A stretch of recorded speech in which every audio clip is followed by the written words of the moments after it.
دریا پار کرنے کا تعویذ۔ ایک طالب علم کو مسجد میں پڑھنے کے لیے دوسرے گاؤں جانا پڑتا تھا، لیکن راستے میں ایک دریا بہتا تھا۔ وہاں سے اسے کشتی پر سوار ہونا پڑتا تھا، لیکن وہ چونکہ غریب تھا اس لیے روزانہ کشتی کا کرایہ نہیں دے سکتا تھا۔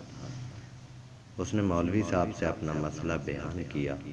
مولوی صاحب نے اسے ایک تعویذ لکھ کر دیا، جس سے دریا اس کو خود بخود راستہ دے دیتا تھا اور وہ بخیر و عافیت پہنچ جاتا تھا۔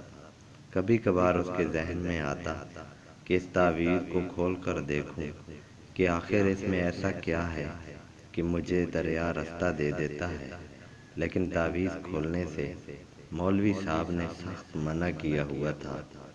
ایک دن اس کو خیال آیا کہ تعویذ کھول کر دیکھ لیتا ہوں، پھر اس کو واپس اسی طرح بند کر دوں گا۔ اس نے تعویذ کھولا تو اس نے دیکھا کہ اس میں بسم اللہ لکھا ہوا تھا۔ اس نے سوچا اچھا تو صرف بسم اللہ لکھا ہوا ہے۔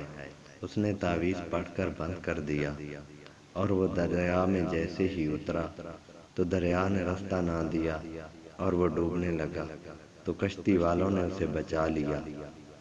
اس نے مولوی صاحب کے پاس جا کر ان کو سب بتا دیا، تو مولوی صاحب نے بتایا کہ پہلے تمہارا یقین پختہ تھا کہ یہ تعویذ مجھے بچا لے گا، اس لیے دریا تمہیں راستہ دے دیتا تھا، لیکن اب تمہارا یقین تعویذ کھولنے کی وجہ سے کم ہو گیا ہے کہ اس میں تو صرف بسم اللہ ہے۔